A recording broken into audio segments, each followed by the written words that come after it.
Hello friends, बरायबाय Bodo GRADE-4 official YouTube channel आसा खालामो गासैबो मोजां दङ। आसाम पुलिसनि अनलाइन जागासिनो दङ। दा बे भिडिअ जाबाय Commando level and बेनिफ्राय grade 4 स्टाफआव। स' सिगांनि आईडी सोलिगोना सोलिया एबा गासैबो पोस्टआव आईडीया जागोन ना जाया एबा गोदान खालामनांगौ नामा। स' गोबां कमेन्ट्स फैगासिनो खायसे खायसे फुल भिडिअ नायाखै मैयानिखौहाय स' बेयावनो आन्दायबाय थायो ओंखायनो स' नोंथांमोना भिडिअखौ A to Z नाय अब्लासो बुजिगोन आरो नोंथांमोना सोंनांगौनि गोनांथि थाया। स' एप्लाइ जाबाय नामा होनना गोबां कमेन्ट्स फैदों। दा एप्लाइ जागासिनो दङ। जायफ्रा भिडिअ नायाखै नोंथांमोना आन्दायदों जानांगौ। दा फिजिकल टेस्ट दंना गैया Commando लेभेलाव आरो ग्रेड 4 आव दंना गैया एग्जाम एबा फिजिकल टेस्ट बिनिसो कभार खालामगोन एन्ड नेक्स्टआव स्टेप बाय स्टेप भिडिअ फैबाय थागोन नोंथांमोना जस्ट नायबाय था एन्ड बेनिफ्राय साबस्क्राइब खालाम जायफ्रा बड' जब इनफो चेनेलाव गोदान स' नोंथांमोना हानायसिबां लाइक कमेन्ट एन्ड साबस्क्राइब खालामनानै लानो हागोन।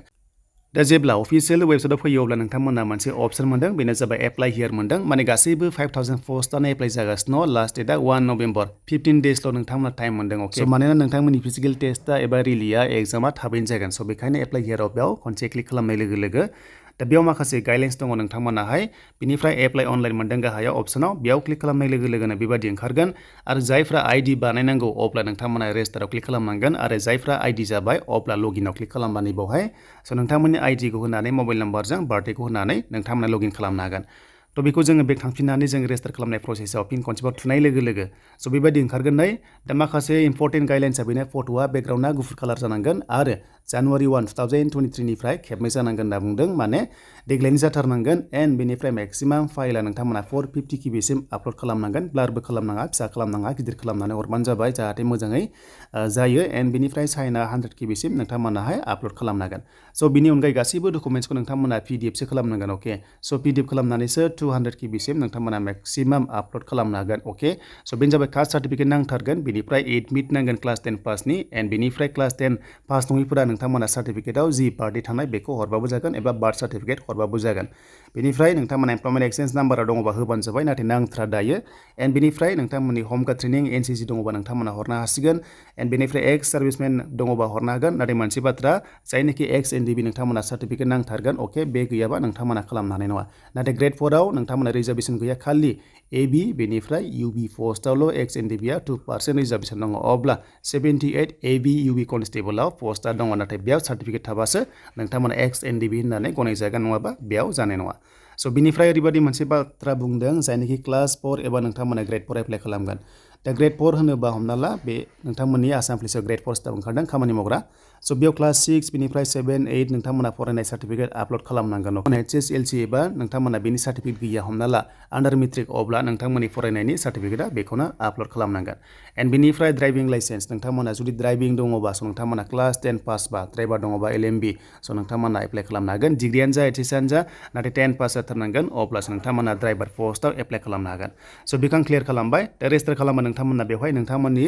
स्रि होदो जायफ्रानोखि नोंथांमोना आनमेरिड स्रि होनानै बेनिफ्राय स' नोंथांमोना मिस्टारबो दङ मेरिड जानायफोरा बेखौ सेलेक्ट खालामना लाबानो जाबाय बेनिफ्राय श्रीमती दङ मिसेस दङ बेनिफ्राय मिस दङ हिन्जावफोरबा मिस होदो आनमेरिडआव एन्ड नोंनि नाम मिडल नाम दंबा होदो लास्ट नेमाव टाइटेलखौ होदो फादार्स नेम मादार्स नेमखौ होदो फन नाम्बारखौ होदो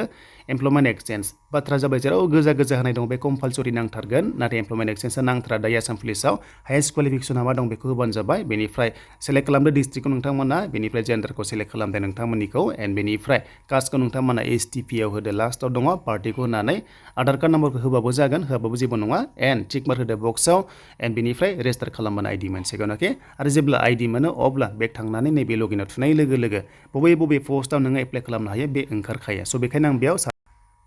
दा जोङो लगिन खालामनाय लोगो लोगो बबे पोस्टआव एप्लाइ खालामनो हायो नायदो स' बैसोनि सायाव सोनारगोन नोंथांमोनाहाय आरो क्वालिफिकेसननि सायाव सोनारगोन हमना ला बियो आर्ट्सनि होननाय लोगो लोगो बेवहाय हमना ला माखासे साइन्स लेभेलनि EPRO खालामनो हानाय नङा एन्ड बेनिफ्राय बैसोआ जुदि बारबायबा Commando लेभेलाव खालामनो हानाय नङा दा बेखायनो बिनि बैसोआ बारबाय नामा जों डिटेल्सखौ नायगोन दा एसायाव क्लिक खालामनाय लोगो लोगो बेबायदि ओंखारगोन नोंथांमोनाहाय नै जुदि इलिजिबोलबा बेबायदि ओंखारगोन नट इलिजिबोलबा नोंथांमोनाहाय नट इलिजिबोल देखायखागोन स' बेनिफ्राय नेक्स्टआव जों नायबावसै फिन खनसेबाव Commandoआव नाम्बार 5आ जाबाय Commando लेभेलाव जुदि बिथाङा एप्लाइ खालामनो हायोबा बेयाव ओंखारगोन एप्लाइ अपसना थुनाय लोगो लोगो जों थुबाय स' थुनाय लोगो लोगो बेयाव नायदो नै नट इलिजिबोल स' बेहाय नट इलिजिबोल होबाय माने बियो बैसोआ गैला देन बेनिफ्राय नोंथांमोना मिथिबाय जायखिजाया मिथिबाय जे नोंथांमोना जुदि एप्लाइ खालामनो गोसो दङबा बेबायदि थुबानो जाबाय